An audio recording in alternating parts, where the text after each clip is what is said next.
For those of you that don't know me, I'm Olivia Georgia. I'm Director of City's Living Laboratory.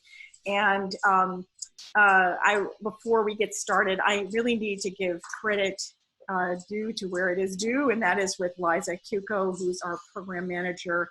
And Liza was the person who has really conceptualized taking our quintessential walks, which are grounded in place-based experience, and turning them into an amazing opportunity to tap into artists like Matt and Maya Hiroki, who's here with us this evening, and others that we were working with, and bringing them together in a program with important leaders in science like Eric Sanderson and the engineers Pinar Balci and Tolga Yilmaz, who will be speaking later in the program. So first on the list here is our wonderful moderator, Robert Fanuzzi.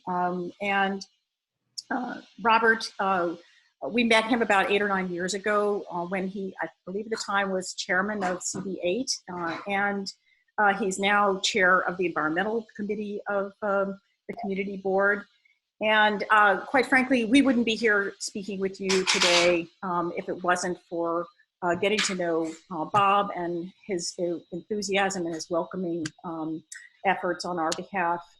He's also a member of our advisory committee, and we have a number of advisory committee members here today, and we really appreciate their efforts and collaboration. Then, of course, we will have Matt Jensen. Matt is also a resident in the neighborhood, and he is a wonderful artist that we've worked with almost as long as working with Bob Fanuzzi. And Matt is a very highly lauded and recognized artist. He has worked in the collections of the Brooklyn Museum and the Met and National Gallery.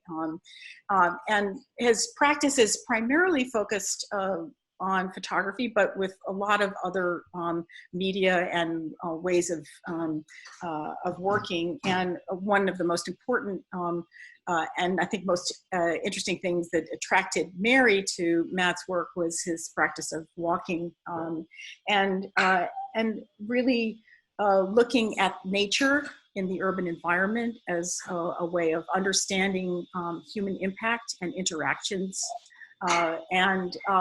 And interestingly, that I think sort of summarizes Eric's research and his really vanguard work on nature and ecosystems in the urban environment. I'm sure you're all aware that Eric is the author of Mannahatta, A Natural History of New York City, which was published in 2009, and Terra Nova, The New World After Oil, Cars, and Suburbs. It was a nice advertisement there, Matt. I have to say this, you know, now that we're in the midst of the COVID epidemic, Eric's book seems incredibly prescient and weirdly so. Eric is a senior conservation ecologist at the Wildlife Conservation Society, where he has created the Wallachia Project, and Wallachia means my good home. And I'd like to just read a very short quote from Eric's homepage, or the Wallachia homepage, and that is, the project has the goal of discovering something new about a place we all know so well, whether we live in New York City or see it on television, and through that discovery to alter our way of life. New York does not lack for dystopian visions of the future, but what the vision of the future is that works. So I think we are all hoping to add to that, and we will also turn to Pinar Balci and Tolga Yilmaz for them to share some of the ways that they are working on it on behalf of New York City. So Pinar is the Deputy Commissioner of the Department of Environmental Protection. She specializes in management, coordination, and implementation of water resources and environmental restoration projects, which includes the daylighting of Tibbetts Brook. And Tolga Yilmaz is an urban planner and project manager who's been working with PNR on the daylighting of Tibbetts project. So thank you. And I'd now like to turn it over to Mary Miss, who's give you some background on City as Living Laboratory. So we're really happy to have everyone here this evening. About 10 years ago, we took a walk down Broadway from Van Cortlandt Park to the tip of Manhattan and began to investigate what all the issues were along that corridor. And they were varied, and the income groups were varied. But one of the most interesting places was where we started in Van Cortlandt Park. Shortly after that, we met Bob. I had met Eric a little bit earlier than this walk at an event that the Earth Institute had organized. And I really wanted other artists to have a chance to meet and have dialogues with scientists in particular, but also historians and sociologists. But Eric was tremendously generous in helping me have access to and understand the pressing issues that we're surrounded by, especially today. One of the places that we were really curious about after we had some workshops with the community, we were looking or hearing about the buried stream of Tibbetts Brook, and that came to realize that as we walked down that section of Broadway, we were walking on Tibbetts Brook right under our feet. And the flooding that happens there makes it very apparent, the presence very apparent. But we've spent the last several years meeting with community members, taking walks to better understand the area, and now starting to do more programming with artists to bring this to the attention of everybody. One of the things that interests me is coming up with a conceptual framework for a project. And I've done that with Tibbetts Brook, a kind of framing called Rescuing Tibbetts Brook, One Stitch at a Time.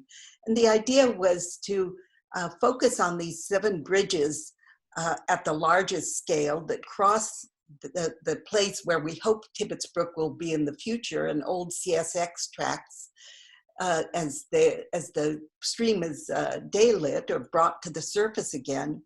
So we said, okay, we could imagine these 7 bridges as being giant stitches, but there could be many more smaller stitches, beginning to connect people in the neighborhoods with this idea, letting them know what they could look forward to in the future, but trying to make that something real that they could, that everyone could relate to and understand. So it's really been wonderful to see the kind of ideas that have come to the surface with Eric and Matt talking to each other, working together. But Bob, why don't you give us a little bit more background on this daylighting? Thank you, thanks. And I'm really happy that you all asked me to moderate today. This really represents something very close to home. Of course, I live in the Community District 8 and have played a civic role, but I'm also a professor and scholar of urbanism. And what this represents is really a new kind of urbanism that's emerging, and that Eric played a very strong role, as did Mary Miss. And it comes from 2 directions that are don't always seem to go together unless you're a landscape architect or a landscape designer, and that's art and nature. But I find that fascinating that here they really are intimately connected. I just have to say that when we think about urbanism, we think about, as Eric's post suggested, a kind of utopianism of beautiful renderings like You Ferris, the sidewalks in the sky, and dirigibles floating from off a tether of the Empire State Building. Very rarely do we think about going down and going back. Now, I don't think that Tibbetts Brook and the project that we have in front of us is going back at all. But I think what it represents is a rethinking of what our urban modernity really is. It's supposed to be. It's kind of like we've done all that. We've practiced submerging nature. We've practiced marginalizing nature, and we did it really well. The area of Community Board 8, everything from Marble Hill up to the border of Tibbetts Brook is really textbook. How to disappear a stream, how to sever off a landmass from Manhattan, how to fill in wetlands, how to bury your tributaries of Tibbetts Brook, how to build a city that looks like other cities, and try to make it all uniform to match with the rest of the city. But nature won't let us do that, and neither will artists, and neither will mappers let us do that. So what I want to celebrate just in my opening remarks is, number one, this new way of looking that these layers of our environmental history allow us to make and rethink our priorities for what we want from our urban environment. And right now, there's nothing better than environmental health. And secondly, I think what it represents is a new form of looking as new form of environmentalism in art. And I just think this is a great collaboration. And I hope, as a member of the civic community that's making all this happen, I really do hope that we'll learn from this new kind of project. And I know for a fact, if Deputy Commissioner Pinar is here and Tolga is here, we've all learned from this kind of synthesis. No one does city projects without some version of this. This is one in which nature is the focal point. So I think this really represents a giant leap forward, both for DEP, for our city, and for our community, in that nature is the focus of redesigning our neighborhoods.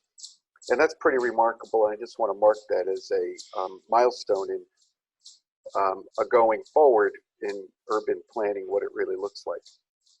Not building more streams.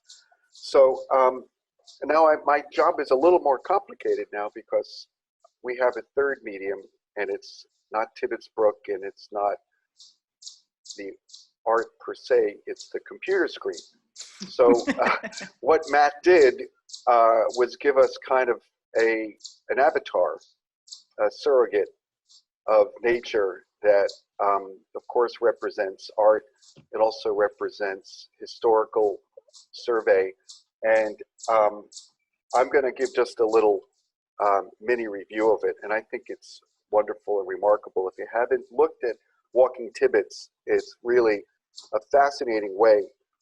All of us are walkers, especially if you've been on Broadway 1,000 Steps. All of us have taken a walk.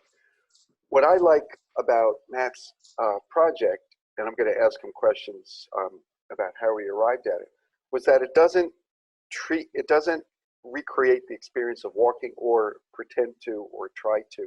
It gives you different ways of seeing, okay? And different ways of seeing the same thing.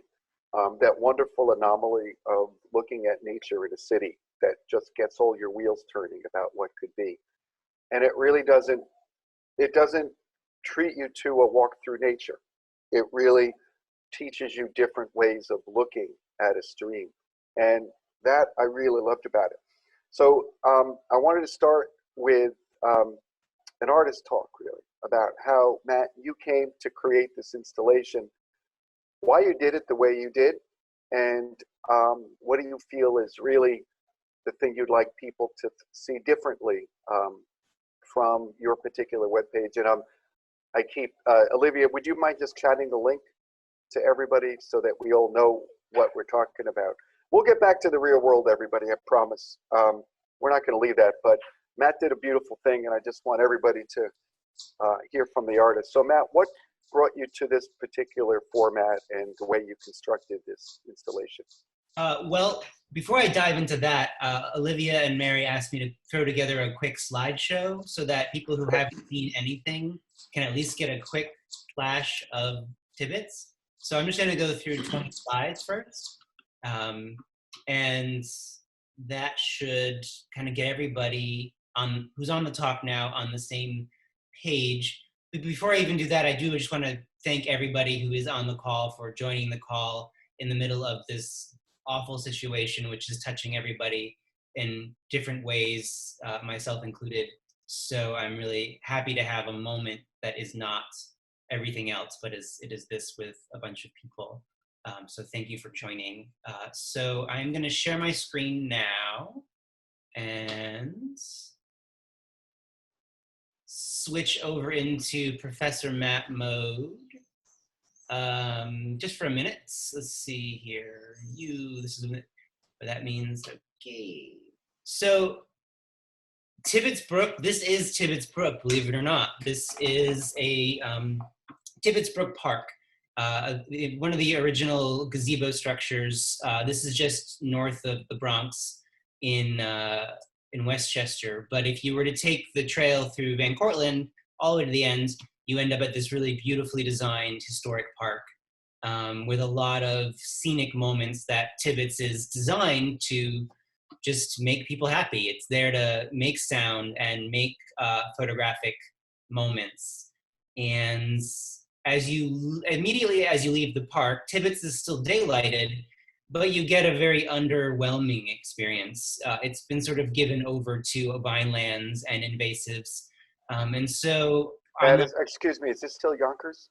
This is still Yonkers, yeah. We are headed down. Now we're walking south from Tibbettsbrook Park, head in Yonkers, and there's a really narrow corridor here. There's a street, as you can see, and to my right is the highway. And so there's a really narrow pathway, but it's very well used. There's a lot of bikers and walkers, even in the middle of the pandemic. It's very well used. And there are moments where if you just hold the camera right, you can see the water running over rocks, and it kind of reminds me of Moshaloo, the old name of the creek, and it being named for the stones. And then you hit culverts like this, which I'm not actually in the water, but I'm just shooting down the culvert. And most of Tibbettsbrook, when it is in the Bronx, is this. We don't see it, it's just underground. But in this particularly bizarre picture, what I am videotaping is in the middle of this culvert, there's a really, really large fish trying to jump over a dam unsuccessfully. And I didn't think Tibbetts had very large fish, but it was at least 12 or 13 inches just based on the size of the splashing I kept hearing as it tried to attempt to get over a little blockade down the way. And then you emerge from that tunnel and you're back, you're still in Yonkers, but you're almost in the Bronx. And there are moments that just feel like ancient. They just feel like a swampland should feel in springtime with skunk cabbage and marshmallow and maple trees blooming. And a view like this that is just, you don't see much else of the city, and there's just, the water is still very clear. This is an inaccessible space, but it's this amazing expanse of marshland that is all Tibbetts. And you, from this one tiny vantage point, if you look just like this, you can only see this kind of what looks like an ancient land, but in the background, you'll hear the hum of cars. The same with this. And you can kind of begin to see the bits of the golf course. Now I'm in Van Cortlandt Park. But Tibbetts is still beautiful and has a lot of potential, but these are parts of the creek that, even though they are in the Bronx and they are in a park, you can't get to them. There's no plank walk or there's no way to get there. And this is still very much a reality. And when I'm working in a landscape, I look for the beautiful, but I also look for the realities and the uglies. And the fact that this tiny little creek has a plastic problem is just heartbreaking. And so I always try to photograph the good and the bad, and the teddy bears. And there are places where you can sit across the river and look for fish. There's a cleanup attempt beginning in Van Cortlandt as they're addressing re-outfitting the Putnam Trail. This is one of the old telephone poles along the Putnam Trail, because it used to be a railroad, and along the railroad ran the telephone wires. And then this is it. This is the end of Tibbetts. This is what anybody who knows Tibbetts has probably seen. It's the kind of last moment where it dives out of Van Cortlandt Lake and heads underground. And then this is where it could be. And this is actually really accessible. You can walk right down here. People do it. But this is the beginning, the kind of the end of the park, and the highway is to your left, and the rest of Broadway is to your right. And then this little strip of land just goes and goes and goes and goes and goes. And on the other side of it, there are just lots and lots of abandoned spaces and giant, giant rooftops, which are so frustrating because they're all empty and they're all causing stormwater runoff. And then this is where Tibbetts would normally have run in to the Harlem River, and this would have been a beautiful estuary. And so it's, when I'm walking and working, it's kind of fun to keep all of Eric's work in my brain and other historical notes in my brain, and kind of imagining constantly moving through time while I'm walking. And this is the last slide I have, just to get everybody again on the same screen, same page. So this is, if you can see it, this is sort of the quick satellite view. So 238th Street, you can see a strip of green to your right. That might be Tibbettsbrook Park one day. But then you've got this expanse of just endless parking lots and huge, huge rooftops, which are all ripe for possibly bringing back some sort of a estuary in the form of rainwater retention. And it could go all the way basically to the Harlem River, a continuous flow of green roofs and activated parking lots. And then you'd end up in the river. So in a nutshell, that is something. I'm gonna stop there because that was too much. Bob, back to you. So Matt, thanks for the overview, and you capture not really enough, everybody, of the beautiful installation, the video installation, which has Eric's commentary and Matt's beautiful photography, as well as some videography, which is very thoughtful and kind of different than your escape back into a virtual walk. I just wanted to bring out two things. One is that, and ask you about that. This is the first treatment of virtual walk that really stressed the connection between Yonkers and the Bronx. And I think a lot of us in New Yorkers and Bronxites are so fixated on getting a daylighted brook, and we forget that it's actually linked ecologically and topographically to Tibbetts Park in Yonkers. So I just wanted to ask you about how what impact that made on you in that was part of your the kind of a geographical connection that you made for us, and what did that mean to you when you crossed over from one boundary into another? Yeah, so when I am working whenever I'm doing a new project on a particular landscape, I try to hyper obsess over it and go to all parts of it. So I've done a lot of projects with rivers like the Passaic River and the Brandywine rivers, where I really focus on the entire river system, including the watershed and the tiny little tributaries. So for me, the idea of stopping at the border of the Bronx just is impossible. I was really interested in the watershed, and in particularly in the Van Cortlandt hillsides, you've got these really beautiful little trickles of streams, and you've got them in Yonkers as well. And they are Tibbetts Brook. We just don't see them. And we don't think of them as we don't think of something so small as Tibbetts Brook having an estuary, or having a watershed. And so I feel like making all of these veins visible is a way of emboldening and strengthening people's connection to what is otherwise invisible.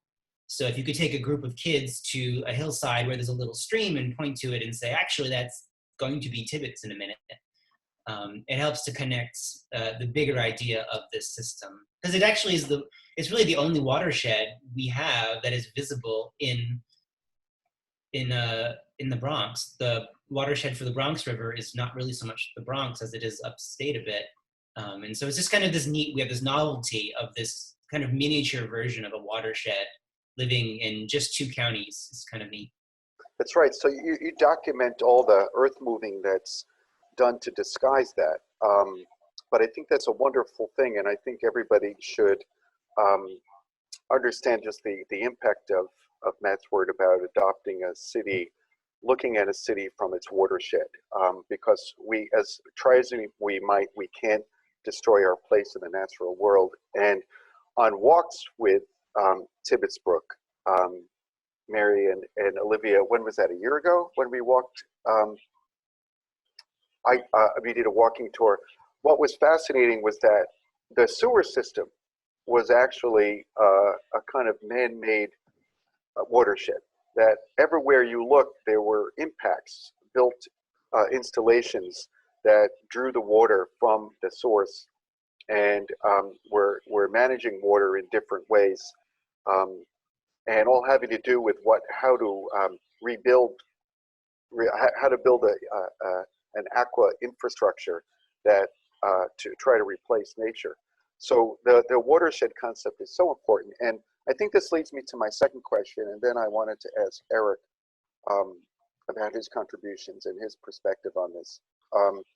But Eric, you had a great, one of my favorites, because I'm a subway rat, is you actually had us take a ride on a subway.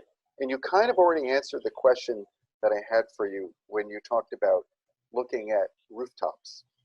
But I thought it was great that you had us take a ride on a subway as a way. For those of you who don't know, the Tibbetts Brook is actually under Broadway in a sewer. And Matt's installation puts you on a subway on top of Broadway, that's the #1 train, and says, now you're on Tibbetts Stream. So I thought that was a wonderful way to look at it. That's what I meant by a different way of looking.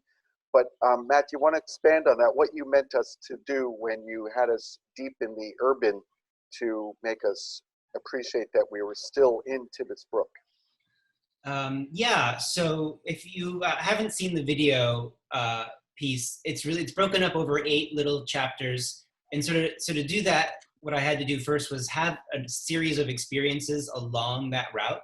And I was able to basically tap into the experiences I've already had, because that's where I go grocery shopping, that's where I walk all the time.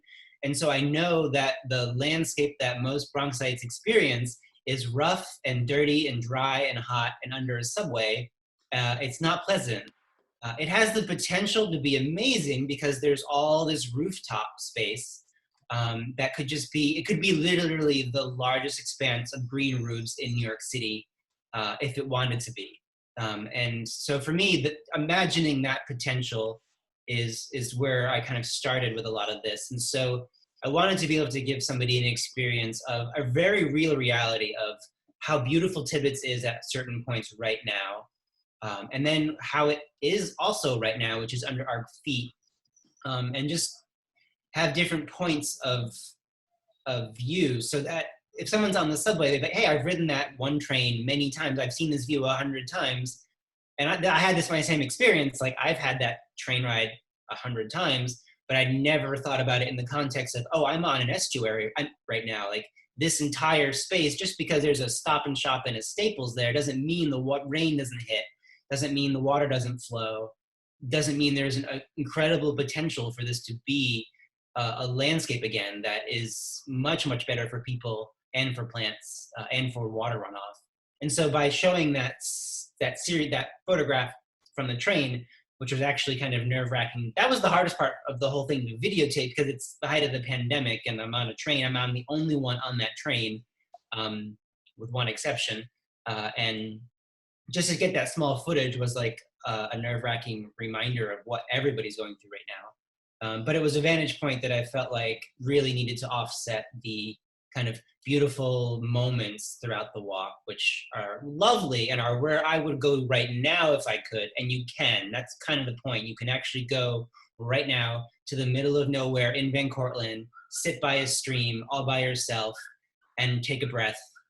And that might be nice. But you might need to take the one train to get there. That's a really wise perspective, and I'm glad we're not. We shouldn't be looking at Tibbet and rescuing Tibbet and daylighting Tibbet as the refuge, okay, a retreat from the city and a turning our back on the city. It's on the contrary. It's forcing us to overlay really what we want from what we love and what we need from nature onto our city. And I think you really did it beautifully there. Tolgar, I see from DEP, where there's two. I have to say, Matt, you set me up for a great agenda in dealing with another DEP program known as Green Infrastructure. And a lot of people are chatting about how important it is that we try to create more green where there isn't green now. So I'm definitely going to pursue this, and thank you for that beautiful perspective. And so maybe Tibbetts is the start of a new Broadway as well. If everyone has not seen the exhibit Mannahatta or seen or read about Eric Sanderson's work in excavating Manhattan's buried ecology, it is mind-blowing to think about Manhattan as being one of the most rich and varied ecosystems that the I don't want to call them explorers, colonists of the Europe had ever seen before, and basically blew their mind. There's wonderful simulations to undertake here. And when you go to Matt's wonderful installation, Walking Tibbetts, you'll also see Eric's commentary, which really does do what Mannahatta does. It kind of makes us humble and small to think about the civilizations that were here before us and thriving in the world we know now. And it's a civilization of fish when you're reading Eric's commentary, which makes you realize how much we have been sharing and then successively crowding out our neighbors over time. And so Eric, I want to welcome you to our discussion today, and thank you for joining us. So I wanted to, as a Bronx side, I wanted to ask you, I know you work in WCS, and I know you probably spend most of your work life, a lot of your work life in the Bronx, but I wanted to ask you what this ecology, this topography has done for you as a person thinking about New York's underlying environmental history. So what about this has resonated with your work, the Tibbetts Brook? Yeah, thanks so much, Robert, and thanks everybody for being here and inviting me into the conversation. Actually, Mannahatta was 10 years ago, and I've been working on the rest of New York City ever since. Oh, great. Actually, just finished on Friday my a 9-month fellowship at the New York Public Library at the Coleman Center, where I'm working on the book, which is essentially the sequel to Mannahatta, but about the Bronx and Queens and Brooklyn and Staten Island and the historical ecology of these places, which I thought actually when I started my fellowship was going to be 1 book. Now it looks like it might be 3 books. So there's a lot more to come. And so I've been thinking a lot about, just about the history of New York City before the city, right? Like, you pick up most history books of New York and they start with Henry Hudson, and then the Dutch come, and then the British come. And then it's, this very detailed history after that.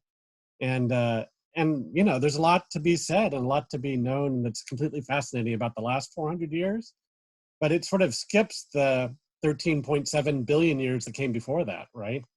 To go all the way back to the Big Bang, or the 4.5 billion years since the formation of the Earth, or the, approximately 1.1 billion years that the rocks that underlie Tibbetts Brook have been around, right? Like the whole reason that Tibbetts Brook Valley is where it is because it's underlaid by inland marble. And inland marble is this metamorphized carbonate rock that's a Precambrian era formation, on the edge of the old North American plate, the old North American craton, and approximately 1 billion years old, right? And it's a little softer and it eroded more than the Manhattan schist and the Fordham gneiss on either side of it. And that's why you have the valley. And because that's why you had the valley, that's why you had the marshes and the stream that was Tibbetts Brook. And then the organisms that have been there, evolved over millions and millions and millions of years. And all this time they were using Tibbetts Brook and doing fine. And then, people show up, sure, 8,000 years ago. And they come. And then the last people, the Lenape, were here for about 1,000 years. And those are the people that gave it the name Mosholu. And there was a big village right, in the southern part of Cortlandt Park. There was a very important place, and many, many, many sites all around, the high ridge of Riverdale and Fordham Heights. And there was an island down right at the at the mouth of Tibbetts Brook, Papaminimarum, which was a very important Lenape site. All these things that are so true about this landscape that we forget. They're just not part of our story, right? They're not part of our story of the city, but I think they totally could be. I think it's just a matter of kind of opening them up. And I think once you sort of, reframe your conception of the city in this sort of longer and fuller and not so Eurocentric history, then suddenly you start to see the landscape in a completely different way, just the way Matt was talking about. Beautiful. Eric, what did you, have you taken the walk through Tibbetts, and what do you think its potential, where do you think its potential lies when we, in starting to plan this? What would you tell us, in a sense, about Tibbetts Brook from its underlying environmental history that would help us do a good job of bringing this into our urban present? Yeah, well, I mean, the first thing is that it used to be a salt marsh, right? All the sort of flat part of Kingsbridge up to about where Van Cortlandt Park is today was a salt marsh. And so, salt marshes grow in the intertidal zone, which means that they were flooded twice a day on the high tide. So that means that they're just barely above the high tide. And, and those salt marshes were extant into the early 20th century. It's only really a recent phenomenon that they've been filled in. And it's true in this part of the city, it's true everywhere else in the city where there were salt marshes, that nobody fills a salt marsh more than you need to. So in the past, they were filled just enough to get out of the high tide zone, as if the ocean's tides were the same place all the time. And of course, we know that's not the case, right? Like even putting climate change aside, the tidal elevation is changing in New York because the land is actually rebounding after the glaciation. 20,000 years ago, there was ice, and there was so much ice, it was so heavy, it actually pushed the land down, and the land is rebounding ever since, this isostatic adjustment. Wow. And then on top of that, we have climate change, which is, basically warming the oceans and making the water swell up so it uses more volume. And we've confined the water in smaller spaces because of the way we bulkheaded the areas of the city. And of course, we're melting the polar ice caps, right, which is adding more water. So all these things are raising the elevations, which means that Tibbetts Brook, just like parts of Jamaica Bay and parts of Brooklyn and Queens and a little bit of Manhattan, it's an area that someday will be flooded again. And so the only way we get around this, I think, is by not trying to just build more concrete, but actually trying to give back a little bit. And I don't mean necessarily give back the land, but give back the functions. And so, Matt's concept of a rooftop estuary that would, regreen all of that area around the Tibbetts Brook, I think is a really beautiful idea. I often say that, the true measure of a sustainable city is a city that does all the things that the forest and the wetlands used to do, but also is a place for people to live, right? Like, people don't live in the salt marsh. So we need to figure out a way to, to have all the functions of what a salt marsh does, but at the same time have people. And I think that requires the same level of ambition and creativity that we bring to our financial system, to our communications, and to our arts and our science, to this question of restoring nature in the city. And I think that's why I think this whole conversation around restoring Tibbetts Brook and daylighting is so important, and could be so exemplary, such a great example for the rest of the city if we can pull it off. Thank you very much, and that's beautifully said. Thank you. Thank God this is being recorded, right, Olivia? Yes, it is. Some great visions of how we use our planning with nature. And I'm going to segue now to our real world issues. And I don't see the Deputy Commissioner with us, but Tolga, I see you, and I'm going to give you the floor in just a second. And now I want to switch gears a little bit. And first, before we go, I just want to see your clap for Matt and for Eric, because your dialogue was astonishing, both of you. And we should be working more together. And Eric, having you on the team as a Bronx booster is invaluable in your perspective. And I think, Tolga, you will I'm sure this is touching you in your project manager engineering heart, and everybody who knows and loves the Tibbettsbrook project really is giving here to that. So the video, everybody make sure you see Walking Tibbet as a video. Now we're going to segue to daylighting Tibbetts. And first, I have to say there's many people here on the call today who are veterans and participants in the daylighting struggle, and probably none older than Bronx Council for Environmental Quality, of which I happen to be the president. So I did want to make a shout out and say that this is a dream that goes back to the 70s. Figure out a place to restore, to first of all, figure out a way to get water out of the Broadway sewer so that it doesn't flood Broadway. And that water won't go in with roadway contaminants into our Harlem River and pollute it. But also restore what's great about Van Cortlandt Park. Make a stream and then extend the park even down outside the boundary of the park. So there's a lot of pieces to this, everybody. Matt's photo of the weir, it's called, where the Broadway, if you all know, the weir, it's called, is where the Tibbetts Lake dumps into the Broadway sewer. Okay, and it's actually, like Matt said, a kind of tourist or walker's attraction in its own right. But now DEP is doing something remarkable, everybody. And the people that bring us our water, make sure our water is clean, are actually the project managers now for designing a stream, an above ground stream. And that stream would originate or start within the park and then head down to, Tolga's at 218th Street? 225th. 225th. And that will be a kind of backbone on which a new park or an extension of Van Cortlandt Park will be built, known as Putnam Trail South. Okay, so it's a little mind-blowing, everybody. We're thinking about a stream, getting it out of the sewer and bringing it to daylight.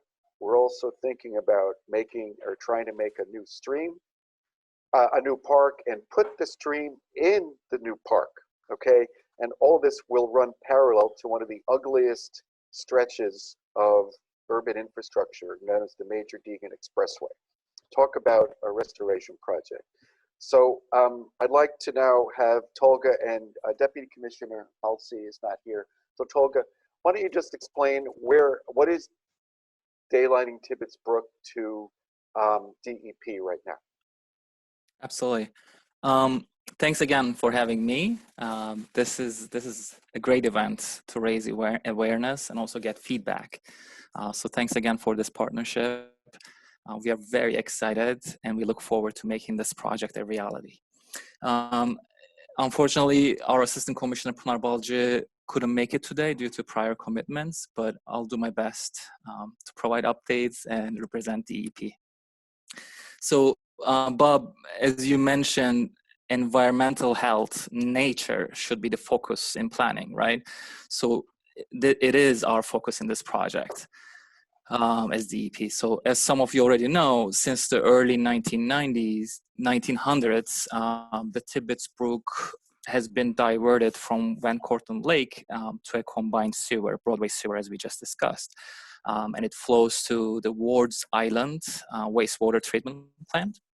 And during wet weather, overflow from the combined sewer discharges to the Harlem River, which is one of the largest combined sewer overflow discharge points in New York City.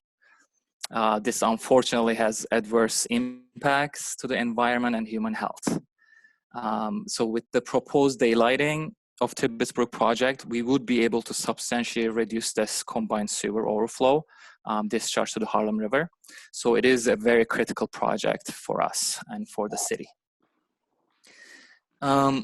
And due to the circumstances, unfortunately, DEP in partnership with the parks, we are planning to implement this project in phases. Phase 1 will be the Van Cortlandt Lake improvements, and phase 2 will be the actual daylighting project, daylighting of the Tibbettsbrook. So the lake improvements does include the weird outlet structure we just saw and mentioned. We will modify that. That will allow the lake to provide detention during wet weather events. So our consultant will review the existing structure and design a mix of mechanical and structural improvements that can then be incorporated to provide additional storage in the lake, Cortlandt Lake. Also, there will be some targeted improvements along the lake edge for invasive removal, as well as wetland plantings along the shoreline. And then the daylighting, the phase 2 project, as we saw where it will exactly go through, we must first purchase the properties. As most of you already know, who the owner is, and we are going through discussions, and property rights or easements are, the acquisition is under review at this point. So the Tibbettsbrook would be diverted from Broadway sewer, as we saw on the slides, and will start to be above ground, daylighted near Cortlandt Park South, and would follow along the CSX property between Broadway and Major Deegan Expressway, as we discussed. And then the brook would then have to go below ground around 225th due to the existing railroad tracks there. Yeah, I think that kind of quickly summarizes what we're up to and what the next steps are. So does everybody get the major concept? And we are absolutely thrilled that DEP is a partner in this. This was a dream, like I said, of environmentalists from the 70s. It solved a lot of water management problems, and it restored nature to the principle here is that let nature be the solution to our urban problems. Okay, we don't know what to do with our water. Let's make nature our solution rather than trying to eradicate it. Okay, so we are just thrilled that DEP has taken this up, and DEP is has to manage water.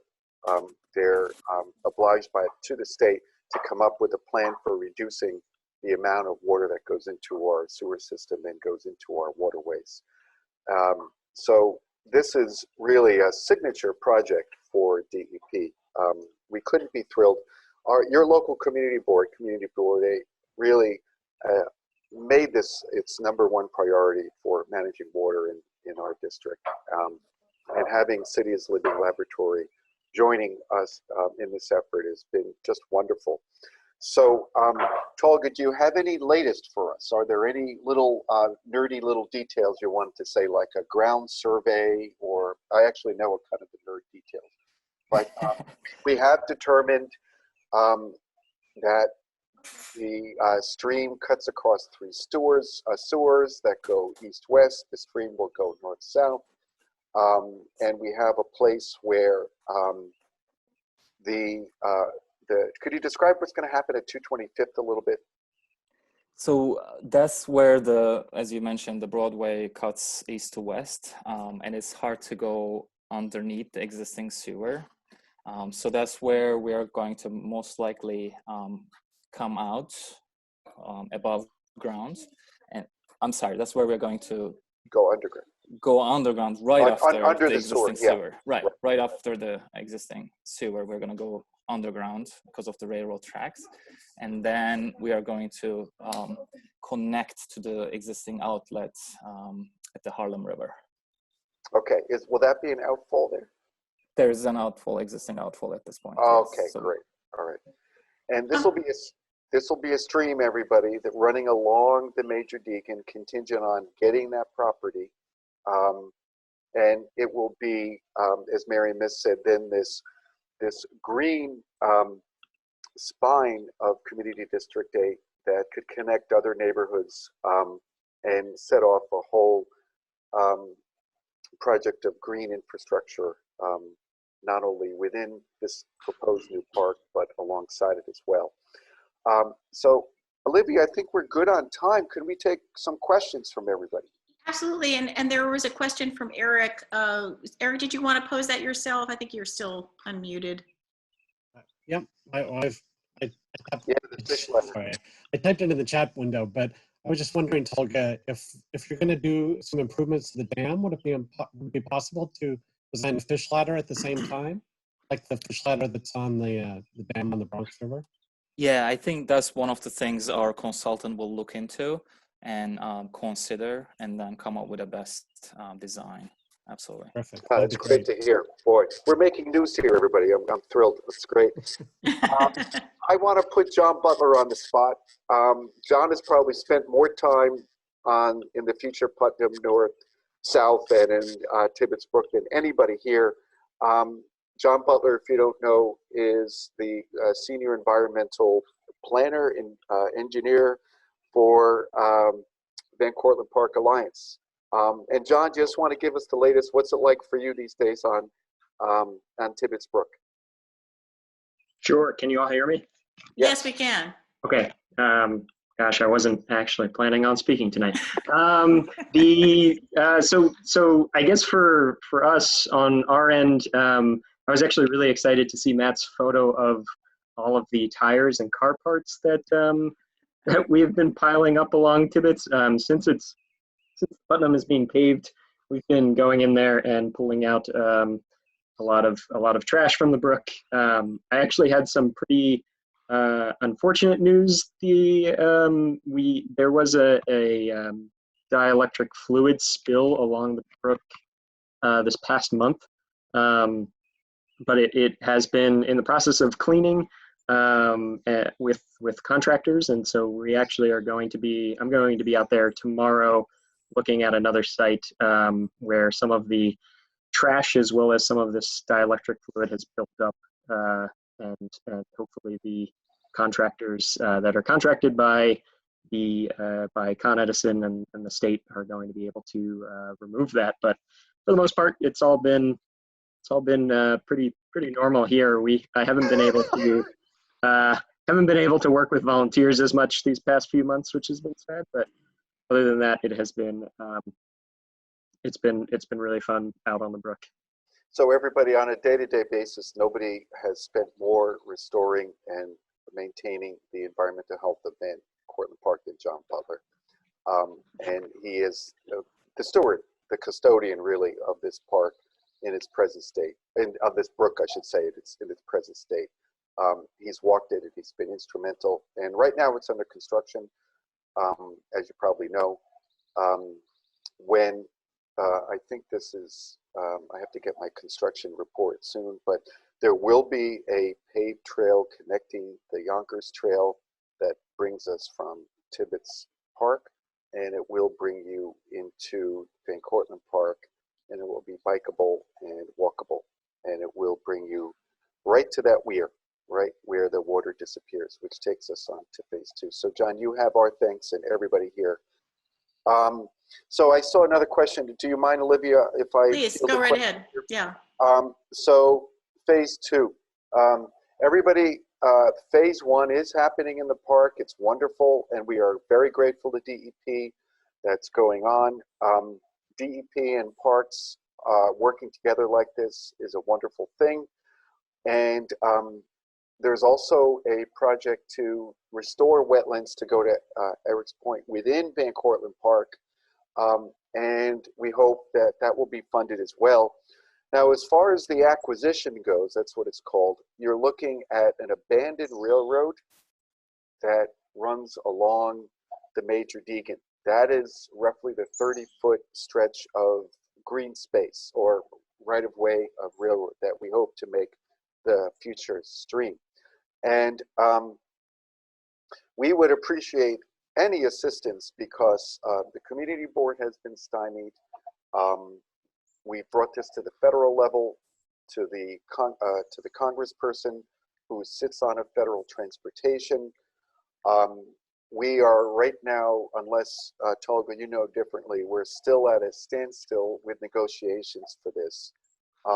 Just to let you know that activism helps, and this was the group that gave basically the property for the High Line to Manhattan for a token amount, and they're holding out for this acquisition.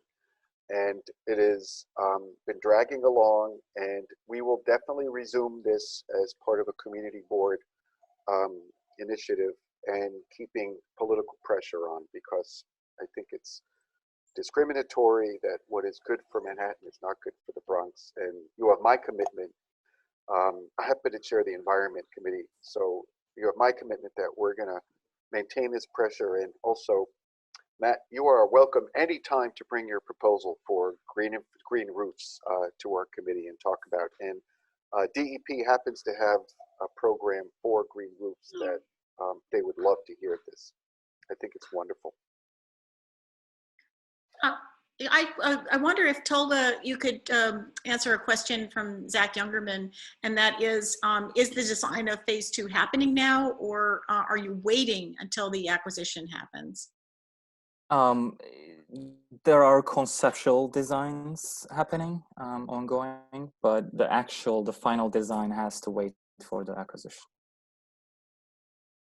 So is there anything that you can suggest to all of us to do to help in that process? What kind of support can us as individuals or as organizations provide? I think Bob hit the nail on the head. Political pressure, and help us get the properties. Yeah, and having many people demonstrate the value, the artistic community, the recreation community, the building community, because this will raise property values. The commercial. We really need to show that everyone will benefit from this. More biking means a better community, means better commercial strip along Broadway, more health, more green is going to help our asthma rate. There's so many ways that this helps, not to mention purifying our water. So as many people can make an argument, as many different ways, that's the way. So it's nobody's single pet project. That's the key. It should not be anybody's single pet project. There should be a conduit, a bucket to put that money in. There should be a project manager. But when we are thinking about design, when we are thinking about the political part, making sure everybody's, this is everybody's project, nobody's pet project. Yeah. And just a quick thing to add, I did mention we are working very closely with the parks, but we are, partnering with City as Living Laboratory, and we will be coming out to the communities once the conceptual designs are ready. We will be presenting those designs to the community board, to the residents, to the community, and getting their feedback. So we are looking forward to working with all of you. So I have to commend DEP for its outreach, and they have a big project they're doing in managing their water. And so they've come out, I think the most recent one was November at Van Cortlandt Golf House to present the conceptual design. And every time that happens, everybody get on the community board mailing list. You'll get those notifications, and the community board committees always take up the presentation right after. So that's going to be the first way that people see the design and understand the design. And also, I'd be remiss if I didn't say, fund this. If you're belong to a constituency, we're in the middle of a budget process right now. And there's going to be a budget that's going to be passed by City Council first week of June. If you care about anything green, about parks, about green infrastructure, about water, adopt your cause and realize that it could be defunded, and just contact your council, city council representative. Tell them you care about daylighting. Like I said, this is everybody's project. Well, I just want to thank everybody. This has been so interesting to hear each of you speak. Tolga, Eric, Matt, Bob, you've done a great job as a moderator. I would encourage everybody to go to the City is Living Lab website. There's an image of Tibbetts Brook as it could be in the future with a sliding bar, so you can see a before and after. But I want to just say, you know, somebody was comparing this to the High Line. It's this wonderful corridor. It could be something very different. What we have envisioned is that there would be many artists being able to help reveal this place, help people understand what's living there, know all of these things that are being brought about to us this evening, about the infrastructure, about what's living there, what the history of this place has been. These are all aspects that I think that artists could help bring in collaboration with scientists and historians and others. So it's a vision that we really hold dear. Do take a chance to read more about this and look at it on the website. Thank you everyone for joining us this evening. And thank you, Liza and Olivia, for getting this set up. But we hope that you will all legitimate, or if you would like to opt out of future calls, you can visit rihealthsurvey.com or contact the study director, Brian.